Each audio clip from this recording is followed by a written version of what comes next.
अस्सलामुअलैकुम साथियों। आज हम आपके लिए लेकर आए हैं दबिस्तान दिल्ली से मुताल्लिक़ बहुत अहम तरीन वीडियो। इसमें दबिस्तान दिल्ली के ताल्लुक़ से और उनके शोरा के ताल्लुक़ से 50 सवाल हम आपके लिए लेकर आए हैं। तो आइए इस वीडियो को शुरू करते हैं। पहला सवाल है, वाक़ियत, सदाकत, दाखिलियत और सादगी वगैरह इनमें से किस दबिस्तान शायरी की खुसूसियात हैं? दबिस्तान दिल्ली, दबिस्तान लखनऊ, दोनों की, किसी की नहीं। तो सही जवाब है ऑप्शन ए, दबिस्तान दिल्ली।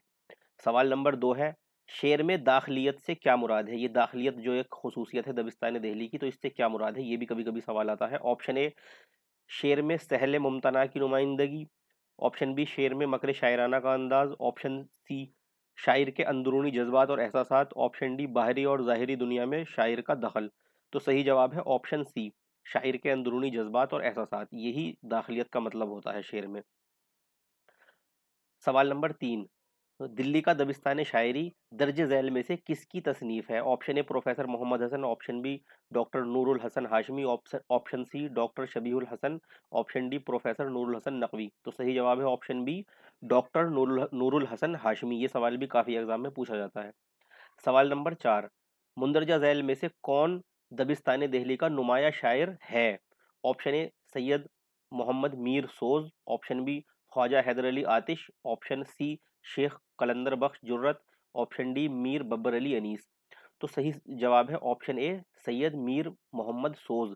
ये मीर सोज के नाम से मशहूर हैं और ये मीर तकी मीर और ख्वाजा मीर दर्द और सौदा के ज़माने के शायर हैं। दबिस्तान दिल्ली के एक नुमाया शायर हैं ये। अब इसके बाद है सवाल नंबर 5, मुंदरजा झैल में से कौन सा शायर दबिस्तान दिल्ली का नहीं है? इस बार हमें बताना है कि कौन सा शायर दबिस्तान दिल्ली का नहीं है। तो इसमें हमारे पास बहादुर शाह जफर का ऑप्शन है, इसके अलावा मोमिन खां मोमिन का ऑप्शन है। तो ये दोनों जैसा कि हम जानते हैं दबिस्तान दिल्ली के हैं और शाह नसीर भी दबिस्तान दिल्ली के हैं। तो हमारे पास बचता है मिर्ज़ा शौक। वैसे भी ये मिर्ज़ा शौक लखनवी के नाम से मशहूर है। तो ये दबिस्तान लखनऊ के हैं, दबिस्तान दिल्ली के नहीं हैं। तो सही आंसर हो जाएगा डी। सवाल नंबर 6, इनमें से किस दबिस्तान की शायरी नादिर शाह दुर्रानी और अहमद शाह अब्दाली के हमलों से मुतासिर नजर आती है? जैसा कि हम सब जानते हैं कि दिल्ली पर इन्होंने हमले किए थे, तो दबिस्तान दिल्ली की ही शायरी मुतासिर नजर आती है। तो ऑप्शन ए इसमें सही जवाब हो जाएगा। अब इसके बाद है सवाल नंबर 7, तसव्वुफ़ के मज़ामीन और मसाइल वगैरह इनमें से कहाँ की शायरी का तुर्रे इम्तियाज़ है? यानी कहाँ की शायरी का एक ख़ास वस्फ़ है? दबिस्तान लखनऊ की शायरी का, दबिस्तान दिल्ली की शायरी का, ऊपर के दोनों का, या मुकम्मल शिमाली हिंद की शायरी का? तो ये दबिस्तान दिल्ली की खुसूसियत है। तसव्वुफ़ के मज़ामीन और मसाइल दबिस्तान दिल्ली की शायरी का तुर्रे इम्तियाज़ है। सवाल नंबर 8, सहल मुमतना से क्या मुराद है? अक्सर नाम सुना होगा सहल मुमतना का।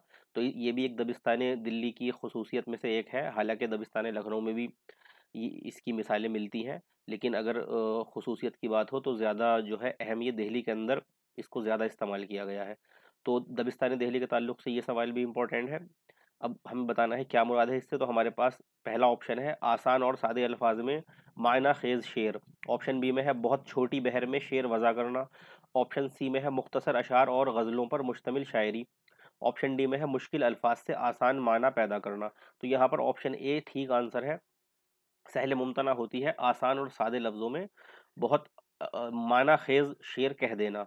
बहुत से लोग इसका जवाब मुख्तसर गज़लें या मुख्तसर शेर भी बताते हैं, हालांकि ये इसका सही जवाब नहीं होता। चाहे लंबी बहर में शायरी हो या छोटी में हो, लेकिन अल्फाज सादे होने चाहिए और माना खेज होने चाहिए। ये अलग बात है कि इत्तफाक ये होता है कि ज़्यादातर सहल मुमतना छोटी बहर की शायरी में ही इसकी मिसालें देखने को मिलती हैं। अब सवाल नंबर 9, इसमें है, गराइबुल लुगात, नवादिरुल अल्फाज और मजमउन नफ़ाइस झैल में से किसकी तसानीफ हैं? दबिस्तान दिल्ली के शोरा में हमें बताना है कि ये तीनों किसकी तसानीफ है। तो इसमें ऑप्शन है, मिर्ज़ा मजहरुद्दीन जाने जाना। बी में है, शाह मुबारक आबरू। सी में है, सिराजुद्दीन खान आरजू। डी में है, सादुल्ला गुलशन। तो ऑप्शन सी इसका राइट है, सिराजुद्दीन खान आरजू। ये वही खान आरजू हैं जो मीर तकी मीर के उस्ताद हैं, मीर दर्द के भी उस्ताद हैं, और सौदा ने भी इनसे काफ़ी जो है वो फैज़ हासिल किया है। सवाल नंबर 10, इस्लाह ज़ुबान का काम सबसे पहले किसने शुरू किया? ऑप्शन ए, मुसफ़ी अमरोहवी ने। ऑप्शन बी, इंशाउल्लाह खां इंशा ने। ऑप्शन सी, इमाम बख्श नासिख ने। या फिर ऑप्शन डी, शाह हातिम ने। तो यहाँ पर सही जवाब ऑप्शन डी, शाह हातिम होगा, क्योंकि सबसे पहले जो इस्लाह ज़ुबान का काम शुरू किया वो शाह हातिम ने किया। वैसे इस्लाह ज़ुबान में जो है इमाम बख्श नासिख का नाम बहुत मशहूर है, लेकिन पहली बात तो ये कि ये दबिस्तान लखनऊ के हैं और हम यहाँ पर जो जिक्र करते हैं कर रहे हैं वो दबिस्तान दिल्ली का कर रहे हैं। और अगर टोटल शिमाली हिंद में पूछा जाए तो भी शाह हातिम का नाम आएगा कि ये इमाम बख्श नासिख से पहले के हैं। तो शुरुआत जो है इस्लाह ज़ुबान की वो शाह हातिम ने की थी। इसके बाद इसमें काफ़ी काम और काफ़ी बड़े काम इमाम बख्श नासिख ने भी किए हैं। अब इसके बाद है सवाल नंबर 11। दीवान ज़ादा के नाम से किस की शायरी का दीवान है? Option A Zahuruddin Shah Hatim, option B Inamullah Khan Yakeen, option C Mohammad Shakir Naji, option D Mustafa Khan Yakrang.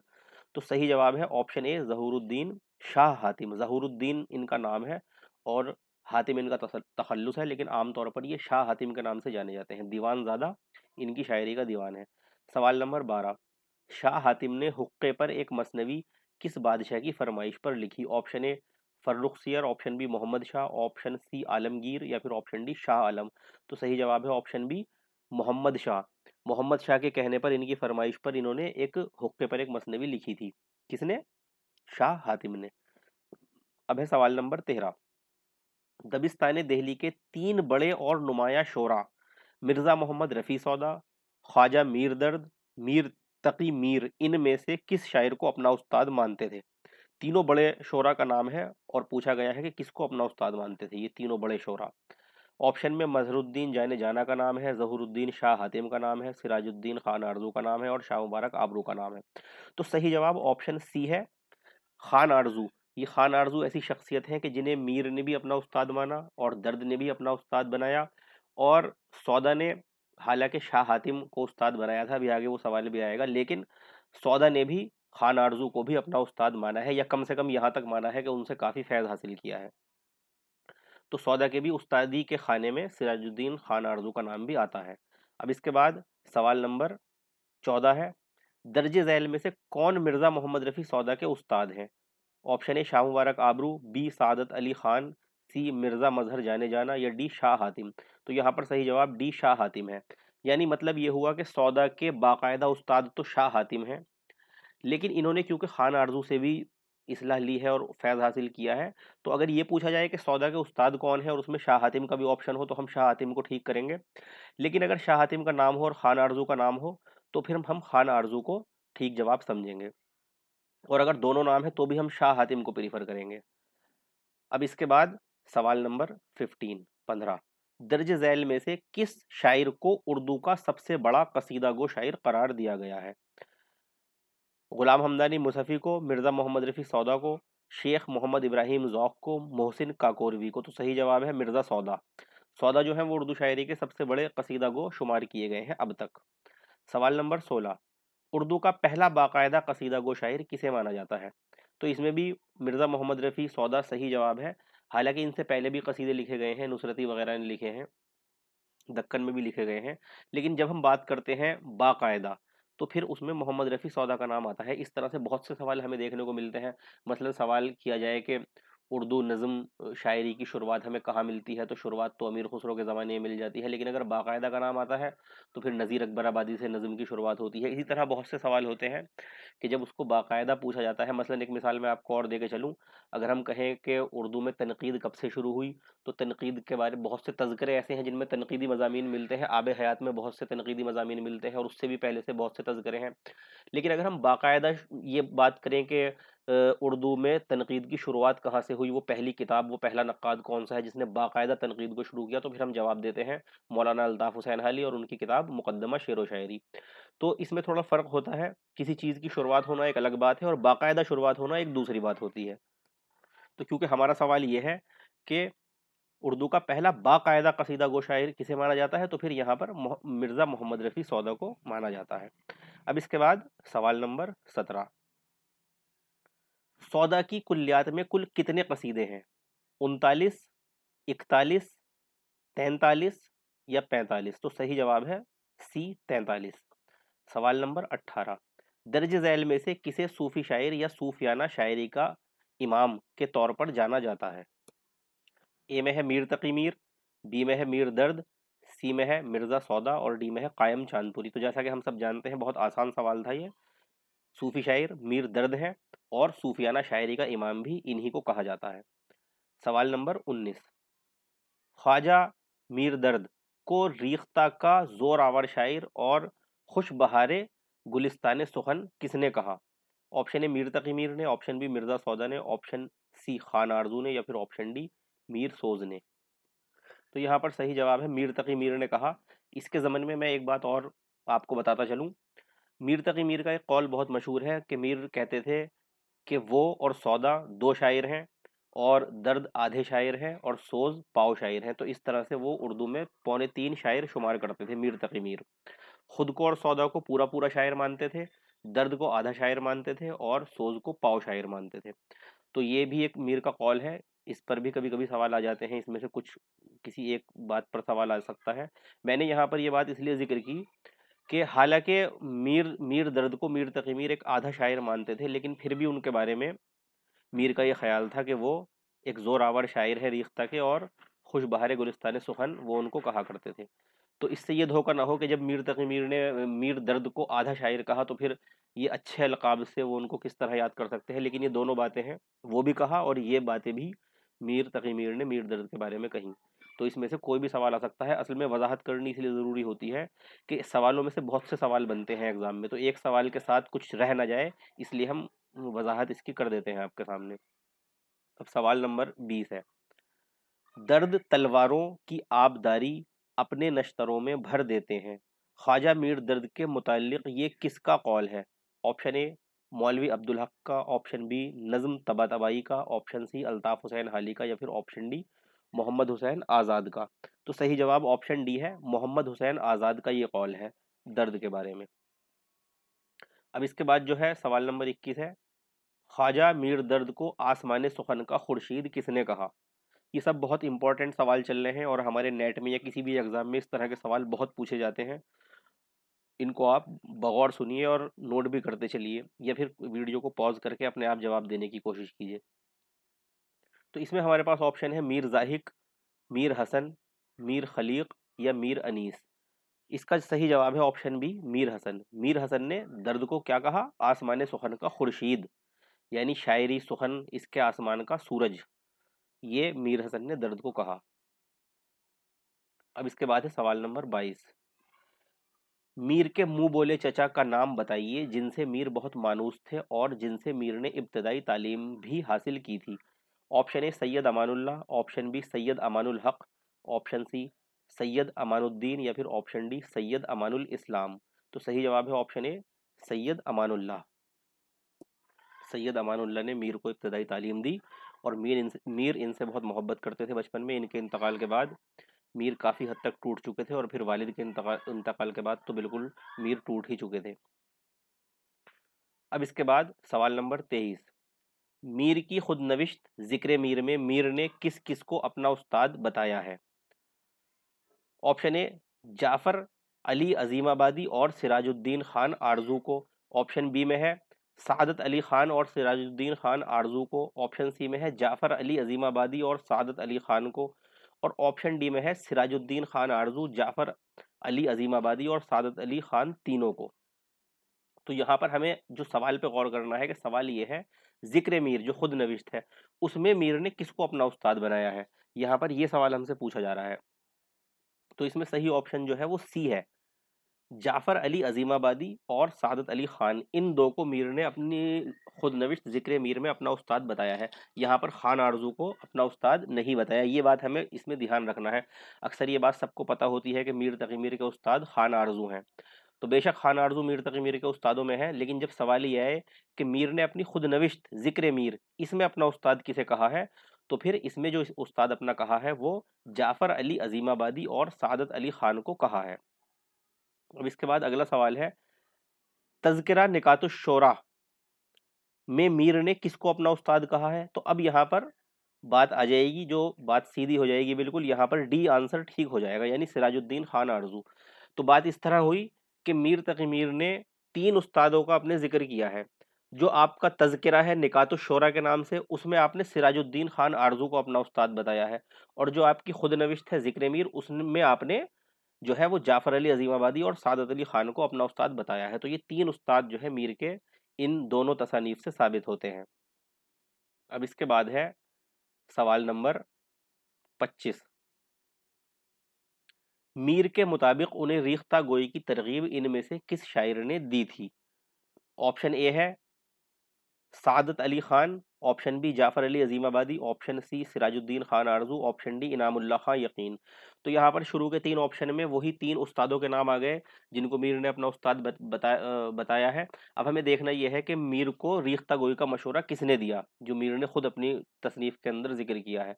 तो सही जवाब है इसका सादत अली खान, ऑप्शन ए। सादत अली खान ने तरगीब दी थी मीर को रीख्ता गोई के कहने के लिए मीर के मुताबिक। अब इसके बाद है सवाल नंबर 26। मीर तकी मीर की 92 मसनवियाँ, यानी जिनमें मीर ने अपने इश्क के तज़किरे बयान किए, कौन सी मसनवी हैं? पहले ऑप्शन में शोले इश्क, दरियाए इश्क और एजाज इश्क का नाम है, और ऑप्शन बी में जोश इश्क, ख्वाब ख्याल और मामलात इश्क का नाम है। तो यही आंसर ठीक है। ये जोश इश्क, ख्वाब ख्याल और मामलात इश्क के बारे में ये बात मशहूर है कि इसमें मीर तकी मीर ने खुद अपने मुआशक़े जिक्र किए हैं, और ख़ास तौर से ख्वाब ख्याल के बारे में मशहूर है ये बात। और बाकी जो मसनवियाँ हैं ये सब इनकी इश्किया मसनवियाँ हैं जो यहाँ पर हमने लिखी हैं, ये 9 के करीब बैठती हैं। तो ये इसमें मीर ने अपने मुआशक़े ज़िक्र नहीं किए। हमें ऑप्शन बी को याद रखना है। अब इसके बाद है सवाल नंबर 27।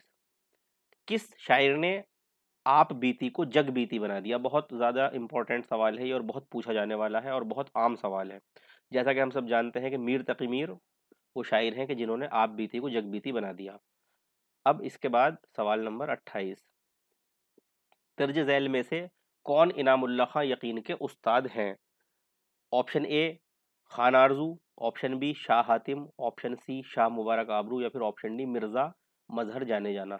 तो मिर्ज़ा मजहर जाने जाना इनामुल्लाह खां यकीन के उस्ताद हैं, ऑप्शन डी राइट आंसर। सवाल नंबर 29।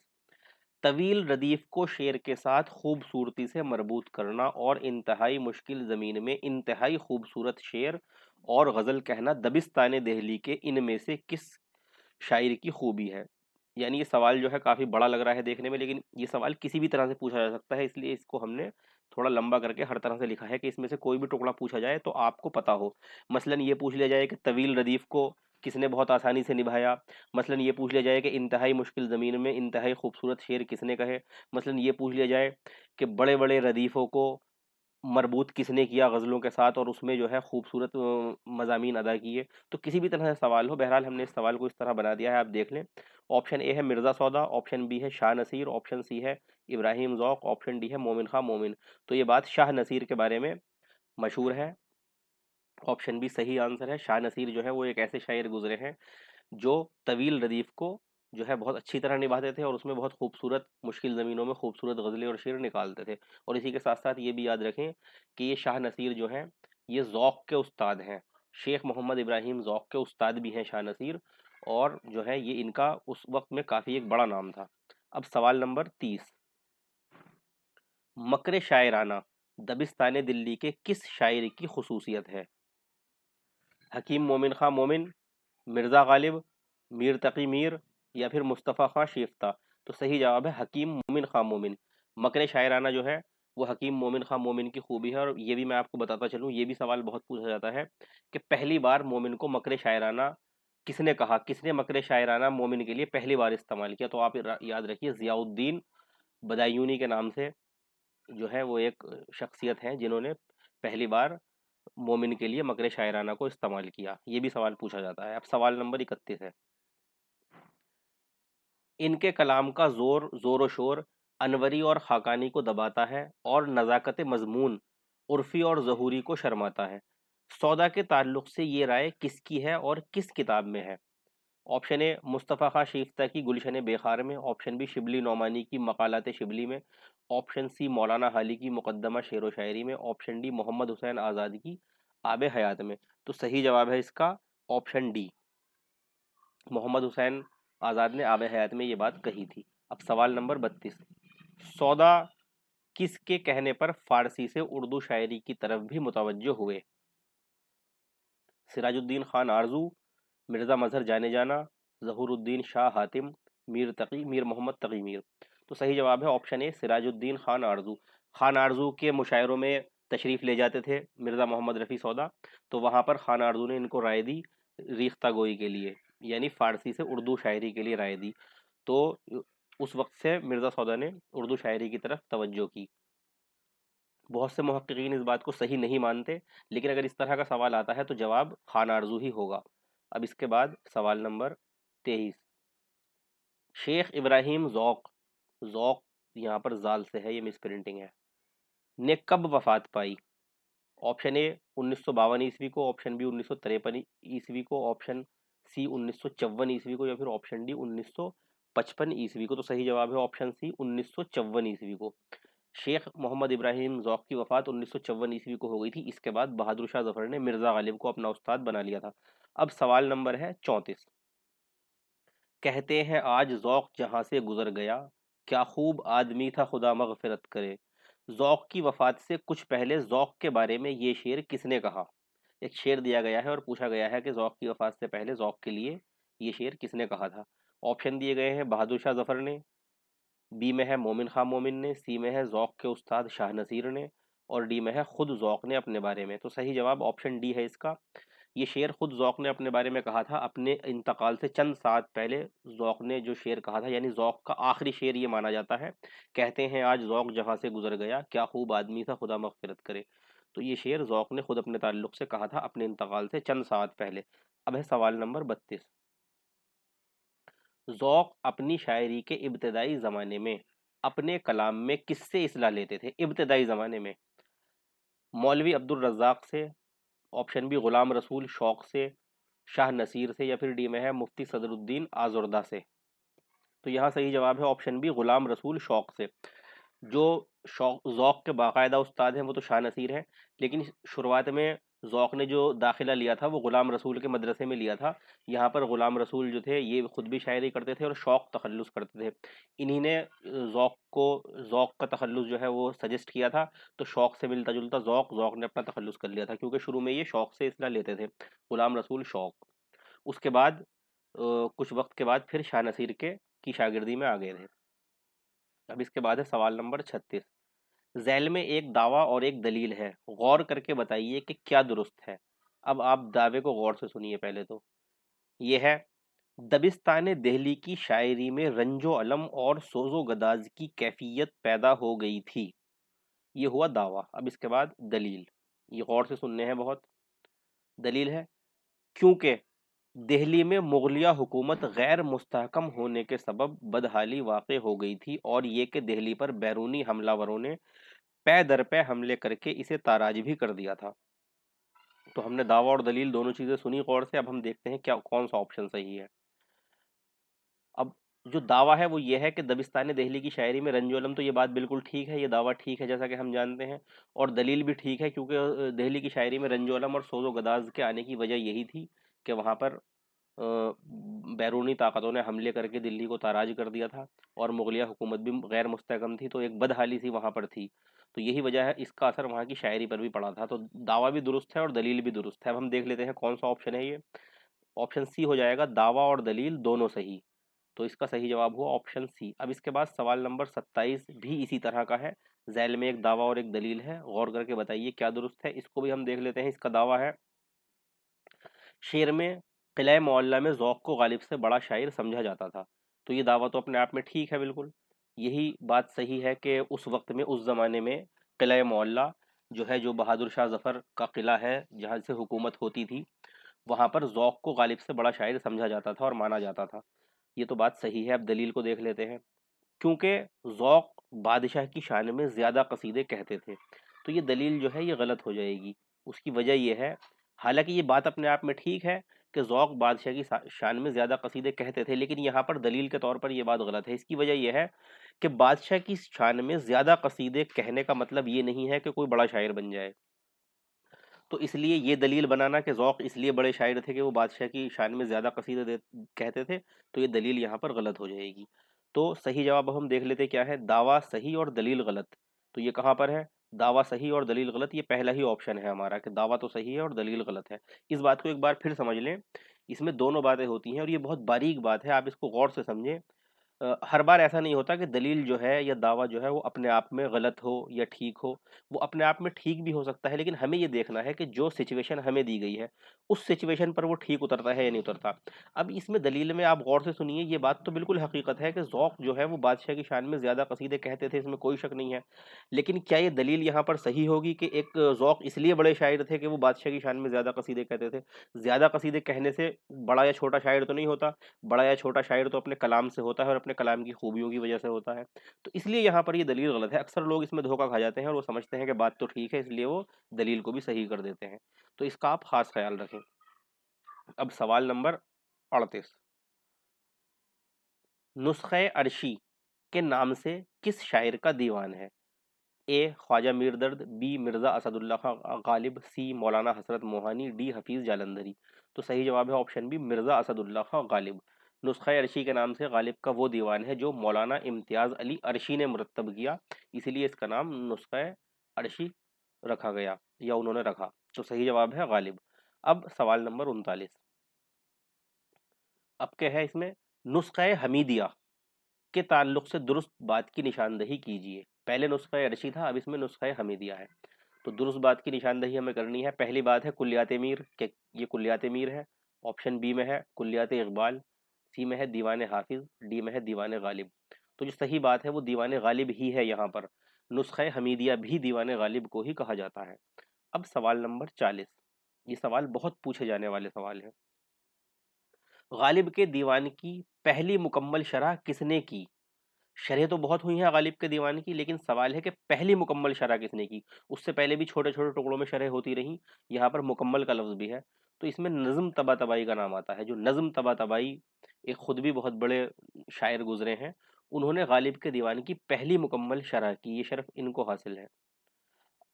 अब इसके बाद है सवाल नंबर 41, नज़्म तबातबाई की शरह दीवान उर्दू गालिब, यहाँ पर इसका नाम भी आ गया। जो नज़्म तबातबाई ने गालिब के दीवान की पहली मुकम्मल शरह की है, उसका नाम शरह दीवान उर्दू गालिब है।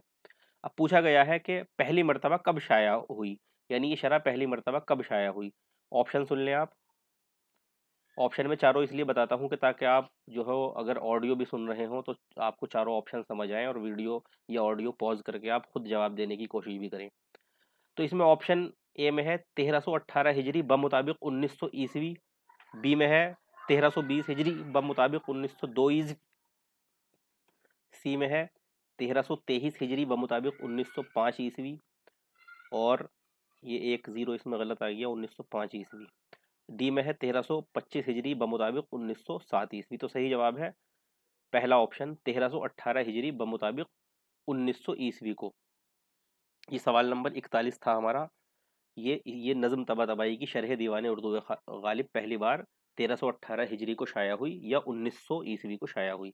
अब सवाल नंबर है 42, शुमाली हिंद खुसूसन दबिस्तान दिल्ली के इब्तदाई अदवार की शायरी पर किस ज़ुबान का कवी गलबा नुमाया नजर आता है?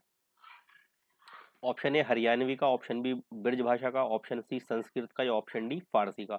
तो सही जवाब है ऑप्शन डी फारसी का। इसकी वजह भी है, खास तौर से दबिस्तान दिल्ली, दिल्ली के अंदर सरकारी ज़ुबान पहले फारसी हुआ करती थी, फिर धीरे धीरे फारसी का असर कम होना शुरू हुआ और उसकी जगह पर उर्दू ने आना शुरू किया। लेकिन उर्दू में जो शायरी होती थी उस पर फारसी के पहले एक बाकायदा सरकारी ज़बान होने की वजह से सबसे ज़्यादा गलबा जो था वो फारसी ज़बान ही का था उर्दू पर। अब सवाल नंबर 43, दबिस्तान दिल्ली के शोरा में सहल मुमतना किस शायर का खास वस्फ है? बहुत से शोरा ने जो है वो सहल मुमतना का इस्तेमाल किया है, लेकिन इसमें पूछा गया है कि खास वस्फ किसका है जो बहुत इसके लिए मशहूर है ज़्यादा। तो मिर्ज़ा सौदा है, इसमें मीर तकी मीर है, शाह नसीर है, मिर्ज़ा गालिब है। लेकिन यहाँ पर जो सही जवाब है वो ऑप्शन बी मीर तकी मीर है। हालांकि मिर्ज़ा गालिब के भी सहल मुमतना है और दूसरे शोरा के भी हैं, मोमिन के बहुत हैं, लेकिन दबिस्तान दहली में जो नुमाया शायर खास वस्फ जिसका माना गया है वो मीर तकी मीर है इसमें।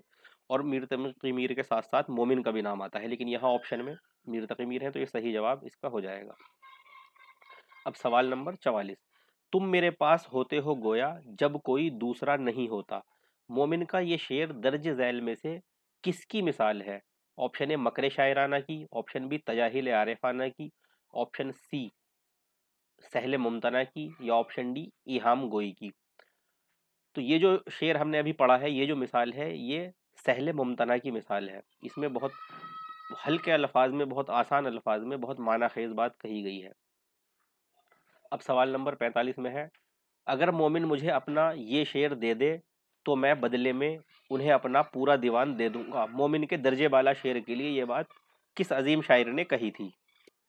यानी अभी जो शेर पढ़ा गया है, तुम मेरे पास होते हो गोया जब कोई दूसरा नहीं होता, इस शेर को लेकर जो है किसने ये बात कही कि अगर मुझे ये शेर अपना मोमिन दे दे तो मैं उनको अपना पूरा दीवान दे दूंगा? तो ये बात ऑप्शन ए मिर्ज़ा गालिब ने कही थी। सही जवाब है मिर्ज़ा गालिब। बी में शेख इब्राहिम ज़ौक़ है, सी में मौलाना हाली है और डी में शाद अज़ीम आबादी है। अब इसके बाद जो है सवाल नंबर 46, फोर्ट विलियम कॉलेज की इब्तिदा के साल दबिस्तान दिल्ली का इनमें से कौन सा शायर पैदा हुआ? Option A Mustafa Khan Shefta, option B Sheikh Ibrahim Zauq, option C Momin Khan Momin, option D Mohammad Hussain Azad. तो सवाल को घुमाया गया है, ये सिर्फ प्रैक्टिस के लिए, मश्क के लिए, क्योंकि हमारे बड़े जो एग्ज़ाम होते हैं नेट के या और ज़्यादा जो जॉब वगैरह के लिए निकलते रहते हैं, उनमें क्वेश्चन को काफ़ी दफ़ा बहुत घुमा फिरा के पूछा जाता है। ज़रूरी नहीं कि इसी तरह घुमाया जाए, लेकिन जब तक हमें मश्क नहीं होगी तो हम एक घूमे हुए क्वेश्चन को आसानी से नहीं समझ पाएंगे और धोखा खा जाएंगे। मसले इसमें पूछा गया है कि फोर्ट विलियम कॉलेज की इब्तिदा के साल दबिस्तान दिल्ली का इनमें से कौन सा शायर पैदा हुआ?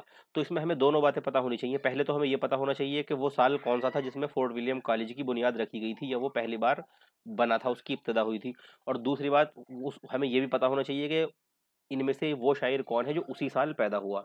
तो इसमें सही जवाब ऑप्शन सी मोमिन खां मोमिन है, क्योंकि जैसा कि हम सब जानते हैं फोर्ट विलियम कॉलेज की जो इब्तिदा हुई वो 1800 ईस्वी में हुई, 1800 ईस्वी। और मोमिन खां मोमिन भी सन 1800 ईस्वी को पैदा हुए। तो जिस साल फोर्ट विलियम कॉलेज की इब्तिदा हुई उसी साल दबिस्तान दिल्ली के मोमिन खां मोमिन पैदा हुए थे। इस तरह से सवालों को अक्सर घुमा के पूछा जाता है, हमें इसकी मश्क की ज़रूरत है। सवाल नंबर 47, ज़फ़र का तमाम दीवान ज़ुबान की सफ़ाई और रोज़मर्रा की खूबी है, अव्वल ता आखिर यकसां है, बहादुर शाह ज़फ़र की शायरी के बारे में ये किसका कौल है? ऑप्शन ए मौलाना अल्ताफ़ हुसैन हाली का, बी मोहम्मद हुसैन आज़ाद का, सी ख्वाजा अब्दुर रऊफ़ इशरत का, डी मुंशी करीमुद्दीन का। तो सही जवाब है मौलाना अल्ताफ़ हुसैन हाली का। ये कौल मौलाना अल्ताफ़ हुसैन हाली का है बहादुर शाह ज़फ़र के बारे में। सवाल नंबर 48, बात करनी मुझे मुश्किल कभी ऐसी तो न थी, जैसी अब है तेरी महफिल कभी ऐसी तो न थी, दबिस्तान दिल्ली के किस शायर का शेर है? ए शेख मोहम्मद इब्राहिम ज़ौक़, बी बहादुर शाह ज़फ़र और सी में है मिर्ज़ा असदुल्ला खां गालिब और डी में है हकीम मोमिन खां मोमिन। तो सही जवाब है बी बहादुर शाह ज़फ़र। ये शेर बहुत मशहूर है बहादुर शाह ज़फ़र का। बात करनी मुझे मुश्किल कभी ऐसी तो न थी, जैसी अब है तेरी महफिल कभी ऐसी तो न थी। ये आप याद रखिए। अब इसके बाद है सवाल नंबर 49, दबिस्तान दिल्ली के शोरा के सही ज़ुमरे की निशानदही कीजिए। यहाँ पर हमें दबिस्तान दिल्ली के शोरा के सही ज़ुमरे को पहचानना है। तो पहले हम ऑप्शन ए को देख के चलते हैं।